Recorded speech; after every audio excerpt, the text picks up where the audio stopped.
আসসালামু আলাইকুম ওয়া রাহমাতুল্লাহি ওয়া বারাকাতুহু। আলহামদুলিল্লাহি কাফা ওয়া সালামুন আলা ইবাদিহি আল্লাযিনা ইসতাফা, আম্মা বা'দ। কাছে দূরে বিশ্ব জুড়ে যে যেখান থেকে দেখছেন তাদের প্রত্যেককে ইউনাইট টিভির পক্ষ থেকে আন্তরিক মোবারকবাদ জানাচ্ছি। সম্মানিত দর্শক শ্রোতা, আজকে আপনাদের সম্মুখে অত্যন্ত গুরুত্বপূর্ণ একটি বিষয় নিয়ে কথা বলবো ইনশাআল্লাহ।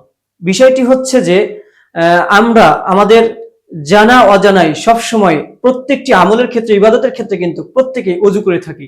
এই ওযুকে কিভাবে রক্ষা করব, কি করলে এই ওযু নষ্ট হয়ে যায়, এটার ব্যাপারে আমাদের কিন্তু নানা সংশয় রয়েছে। অনেকে মনে করে খাবার খেলে মনে হয় ওযু নষ্ট হয়ে যায়, অনেকে মনে করে পানি পান করলে মনে হয় ওযু নষ্ট হয়ে যায়, অনেকে মনে করে যে ওযু করার পর আমি মোবাইলের স্ক্রিন দেখতেছি, হঠাৎ করে আমার সামনে একটি অ্যাড ভেসে আসছে বা কোনো গান বাজনা বাদ্যযন্ত্র বেজে উঠছে, মনে হয় আমার ওযু নষ্ট হয়ে গেছে।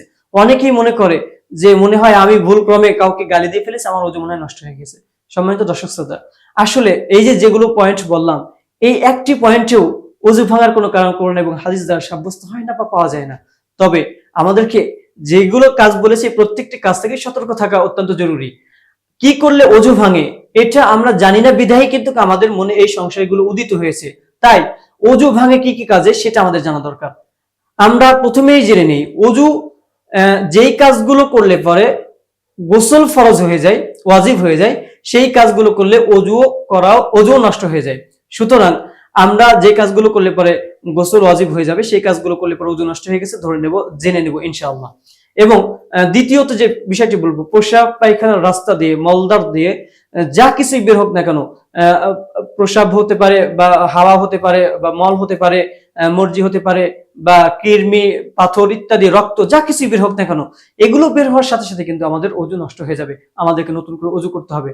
সম্মানিত দর্শক শ্রোতা, এরপরে সেটি হচ্ছে যে গভীরভাবে ঘুমিয়ে গেলে পরে, যদি গভীরভাবে কেউ ঘুম যায় তাহলে সেই ব্যক্তির ওযু নষ্ট হয়ে যাবে। কারণ আল্লাহ নবী সাল্লাল্লাহু আলাইহি ওয়াসাল্লাম বলেছেন ঘুম হচ্ছে মলদ্বারের দ্বার বা দরজা। সুতরাং যদি আমরা কেউ গভীরভাবে ঘুমিয়ে যাই তাহলে আমাদের ওযু নষ্ট হয়ে যাবে। তবে এই জায়গায় একটি পয়েন্ট আছে, সেটি হচ্ছে যে যদি কেউ তন্দ্রা যায় অথবা হালকা ঘুম যায়, মানে জিমানি অবস্থাতে রয়েছে, এই অবস্থাতে ওযু নষ্ট হয় না। কেননা সাহাবীরা রাসূলুল্লাহ সাল্লাল্লাহু আলাইহি ওয়াসাল্লামের জন্য ইশার সালাতের অপেক্ষা করতে করতে তারা মসজিদের ভিতরে তন্দ্রা এসে যেত, তাদের তন্দ্রাচ্ছন্ন হয়ে যেত। তারপর রাসূল সাল্লাল্লাহু আলাইহি ওয়াসাল্লাম যখন আসতেন তখন তারা ওইভাবেই সালাতে দাঁড়িয়ে যেতেন, তারা কিন্তু আর ওযু করতেন না। এরপরে ওযু নষ্ট হওয়ার যে কারণটি আমরা বলবো সেটি হচ্ছে যে যদি আমাদের জ্ঞান শূন্য হয়ে যায় বা আমরা যদি একটু অচেতন হয়ে যাই, জ্ঞান শূন্য মানে বুদ্ধিহীনতার মধ্যে ভুগে যাই, তো ওই টাইমে আমাদের ওযু কিন্তু নষ্ট হয়ে যাবে। এরপরে আমরা এই ব্যাপারটা আমরা বেশিরভাগ মানুষ হয়তো বা জানি না যে আমাদের প্রস্রাব পায়খানার যে মলদার গুলো রয়েছে, এই জিনিসগুলো যদি আমরা কোনো কাপড় ছাড়া বা কোনো বস্ত্র ছাড়া যদি স্পর্শ করি, সরাসরি যদি প্রস্রাবের রাস্তায় বা পায়খানার রাস্তায়, মলদার রাস্তায় আমরা স্পর্শ করি তাহলে ওযু নষ্ট হয়ে যাবে। তবে কাপড়ের উপরে স্পর্শ করলে পরে ওযু নষ্ট হবে না। এরপরে একটা পয়েন্ট রয়েছে, সেটা হচ্ছে যে যদি উটের গোশত খায় তাহলে আমাদের ওযু নষ্ট হয়ে যাবে, আমাদেরকে নতুন করে ওযু করতে হবে। কারণ রাসূলুল্লাহ সাল্লাল্লাহু আলাইহি ওয়াসাল্লামকে সাহাবীরা উটের গোশত খাওয়ার পর জিজ্ঞাসা করছে, ইয়া রাসূলুল্লাহ, আমরা কি উটের গোশত খাওয়ার পর ওযু করব?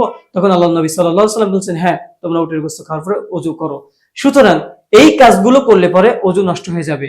এছাড়া আমরা আরো অনেক প্রচলন আমাদের দেশে দেখতে পাই, যেমন শরীর থেকে কেটে রক্ত বের হয়ে গেলে পরে, দাঁত উঠলে পরে, এইসবগুলো করলে পরে ওযু ভেঙে যায়। এগুলোর আসলে কোনো হাদিস কোরআন এবং হাদিসে পাওয়া যায় বলে আমার জানা নেই বা আমি পাইনি। সম্মানিত দর্শক শ্রোতা, তাই আমরা ওযু ভঙ্গ যে কারণগুলো রয়েছে বা ওযু ভাঙার যে কারণগুলো রয়েছে, এই কারণগুলো মৌলিকভাবে শিখে নেই এবং জেনে বুঝে, যাতে করে যে কাউকে আল্লাহর বিধান, আল্লাহ নবী সাল্লাল্লাহু আলাইহি ওয়াসাল্লামের বিধান সম্পর্কে ভুল প্রচার না করি, ভুল মানুষকে শিখিয়ে দেই, আতঙ্ক ধরিয়ে না দেই, ভয় না দেখিয়ে দেই, সেদিক দিয়ে সোচ্চার হওয়ার চেষ্টা করি। আল্লাহ রাব্বুল আলামিন আমাদেরকে প্রতিটি মুসলিম নর এবং নারীকে কোরআন এবং সহিহ হাদিস অনুযায়ী জীবন যাপন করার তৌফিক দান করুন। আল্লাহুম্মা আমিন। ওয়া আখিরু দাওয়ানা আলহামদুলিল্লাহি রাব্বিল আলামিন। আসসালামু আলাইকুম ওয়া রাহমাতুল্লাহি ওয়া বারাকাতুহু।